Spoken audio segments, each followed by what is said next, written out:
Balik lagi di channel Krisna Adityo, teman. Nah, di video kali ini yuk kita coba bahas seputar tentang gimana sih caranya supaya ngakalin tangan kiri itu tidak kepleset-kepleset saat kita main lagu. Yuk, simak terus di segmen Piano Intri.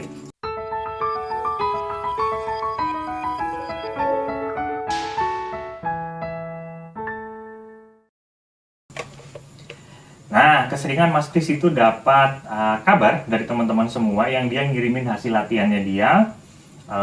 Dari subscribers terutama ya, Mas Kris gimana kurang-kurangnya kayak gimana. Nah, keseringan dia akan kepleset ketika dia punya movement melodinya itu agak sedikit cepat, chordnya perpindahannya juga agak sedikit cepat, dan hilang agak mikir, bukan hilang fokus ya, tapi malah terlalu banyak mikir, jadi dia ada delay gitu antara perpindahan chordnya. Nah, kita di sini akan bahas bagaimana sih caranya supaya dia perpindahan chord, terutama bagian broken chord itu teman-teman bisa kuasai dulu bagaimana si jari ini bekerja tanpa teman-teman harus belajar formal atau kursus musik klasik yang dia memang jarinya sudah tertata dan melatih jarinya lebih tertata. Ini intinya cara bodohnya supaya teman-teman gampang dalam melakukan penjarian yang ada di tangan kiri, ya.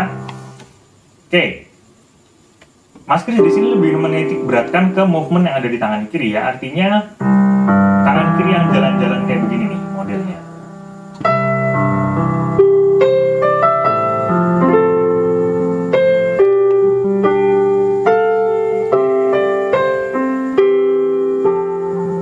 Oke, ya, satu, teman-teman sadar nggak sadar bahwa chord ini itu ada tumpuannya. Tumpuan pertama saat teman-teman hit nada yang paling pertama dari chord tersebut. Misalnya chordnya adalah chord C, maka nada yang dihit pertama adalah C. Kalau C inversi 1, maka di hit yang hit teman-teman pertama itu di E-nya, ya nggak? Ya kan? Nah, sedangkan gini, sekarang kita ngomongin yang posisi root aja. Sedangkan kalau kita main agak sedikit cepat, sorry.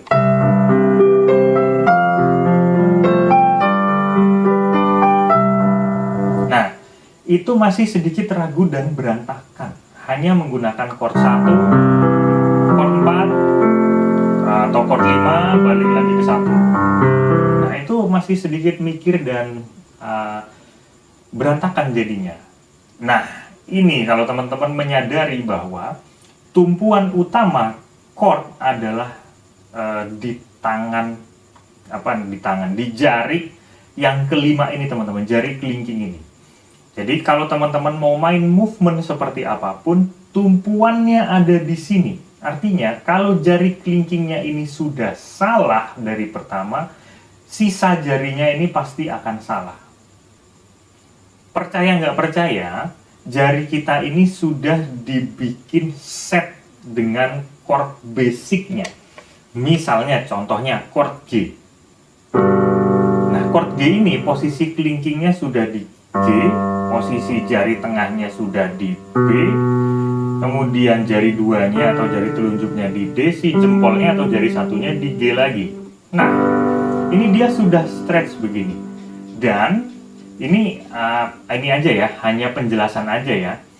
Kalau teman-teman bikin kaku jari ini, bikin kaku ya, misalnya dibekuin di apa gitu, jadi jari-jarinya dia kaku. Nah, teman-teman ini walaupun pindah ke C, dia tetap akan stretch sama, ataupun ke F. Nah, terutama chord-chord minor, sama juga E minor. Nah, ini akan stretch sama semua. Ya, teman-teman mau pindah gimana, dia keluarnya akan begini. Ini spesialnya nggak tahu dulu penemu piano gimana kok dia bisa nemu jarak-jarak sekian itu. Nah, mungkin dia sudah atur untuk itu, ya. Nah, kalau teman-teman sudah tahu tentang itu, artinya teman-teman hanya perlu meningkatkan intuisi bidikan nada yang ada di kelingking ini, ya. Jadi teman-teman bisa berlatih lompat-lompatan nada menggunakan kelingking ini. Misalnya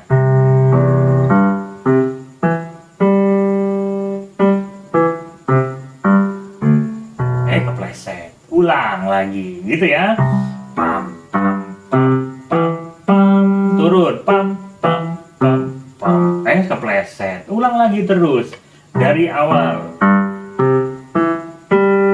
pam pam pam pam. Nah, sampai benar kayak gitu ya. Jadi supaya apa? Supaya teman-teman dia punya kelingkingnya ini terbiasa dengan jarak-jarak yang abstrak. Awalnya kita menganggap itu abstrak, tapi nanti ke depannya teman-teman udah tahu, nggak perlu lihat ini tuts ini, teman-teman udah bisa main. Misalnya Mas Kris ngadep sana ya.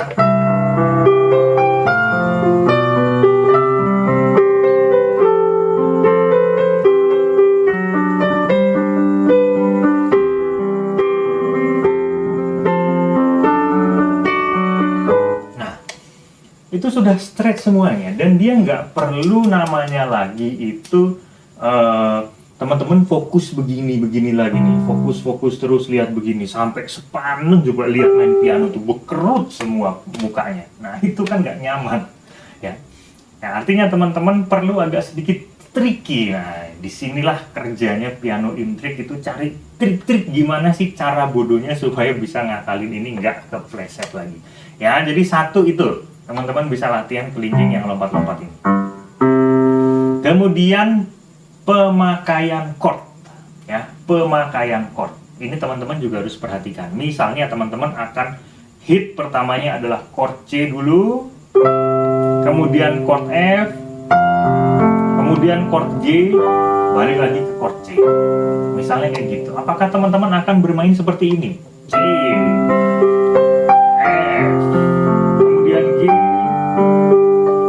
kemudian ke C. Itu juga boleh, itu juga benar, nggak masalah. Tapi ada trik lagi yang supaya teman-teman tidak perlu effort banyak lagi. Misalnya C-nya udah begini nih,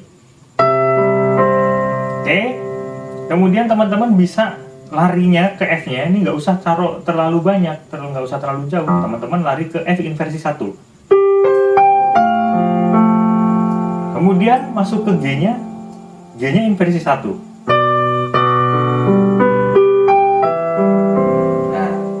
Masuk ke C-nya juga bisa C root atau C inversi 1 kayak gitu. Misalnya lagi adalah progresi C kemudian G ke C. Teman-teman bisa main.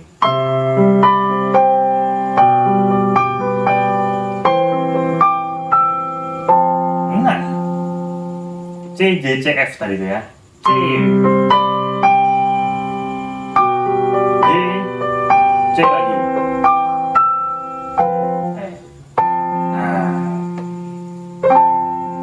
Itu ya teman-teman. Jadi teman-teman C-nya itu nggak harus jauh-jauh. C, G-nya tinggal turun separuh sini kelingkingnya.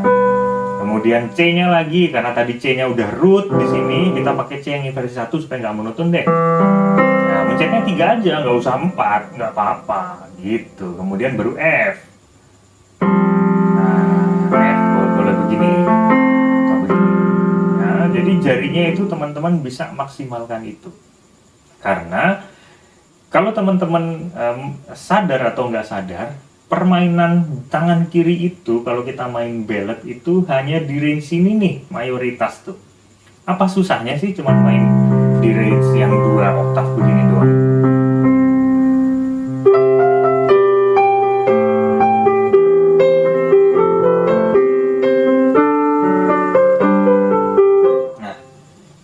Simpel kan? Jadi teman-teman nggak perlu worry caranya seperti apa.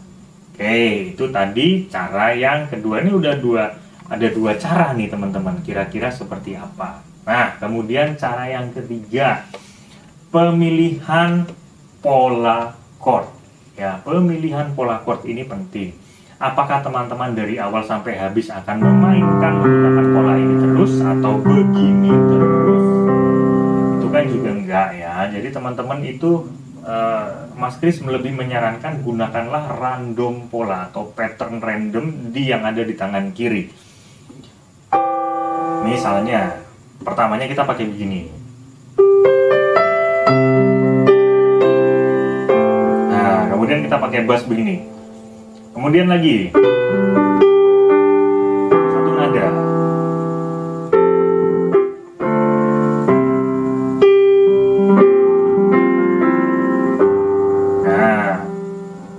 Jadi ada acak-acakan seperti itu. Nah, ketika teman-teman bermain acak-acakan seperti itu, flow-nya gini nih, ngejalaninnya gini.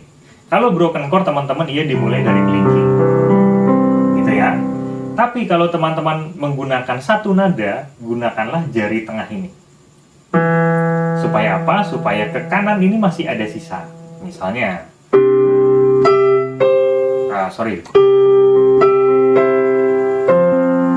Oke, ini cuma satu. Nah, jadi masih ada sisa. Walaupun sisanya itu nggak perlu dimainin, nggak apa-apa. Nah, tapi untuk jaga-jaga aja, di kanannya masih ada sisa, kirinya juga masih ada sisa kalau teman-teman mau movement ke kiri. Nah, gitu tuh. Misalnya,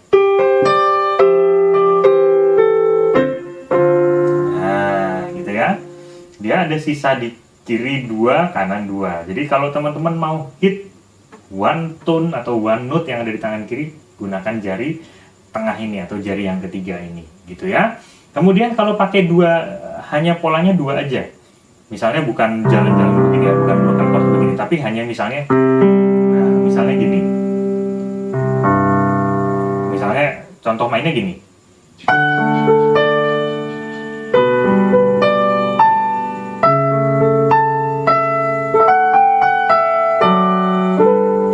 Kayak gitu. Duh, kupingnya dengung. Nah, teman-teman bisa gunakan jari 1 dan jari 4. Misalnya di chord C, jari 1, jari 4.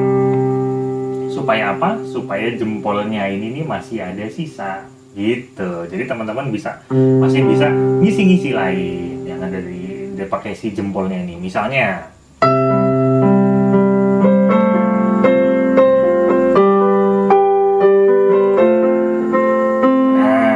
itu masih bisa gerak ini ya, bisa bikin pola sesuai kesenangan teman-teman sendiri. Kesimpulannya apa? 3 tadi teman-teman ulang lagi videonya ini sampai bisa difokusin dulu, dan jangan lupa juga untuk latihan penjarian tangga nada pasti ya, yang ada di tangan kiri. Tidak hanya di tangga nada C, tapi kalau bisa di seluruh tangga nada ya, teman-teman bagi-bagi dulu ya. C mulai dari 1 crash, 2 crash, C, G, D, E gitu ya. Teman-teman mulai dari situ tangga nadanya. Kemudian latihanlah chord mulai seperti ini. Nah, dan C, D, E juga sama ya gitu ya latihannya. Supaya apa? Supaya teman-teman bisa ada rasa di sini, ada feeling. Dan kalau bisa teman-teman latihan penjariannya nggak usah dilihat. Ya teman-teman tutupin aja matanya atau lihat ke arah yang lain, teman-teman bisa main nggak? Ya, sambil dirasain pelan-pelan.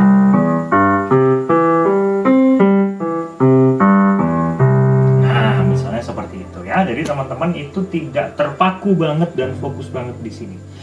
Gitu. Kadang kita main piano itu perlu visualisasi untuk bikin mood yang kita buat di piano ini. Dan kalau seluruh pikirannya teman-teman difokuskan ke penjariannya, nah, pembuatan mood itu tidak ada ruang di pikiran kita, teman-teman. Oke, kita sampai di sini dulu aja. Ketemu di kesempatan berikutnya. Sehat selalu dan salam harmonis.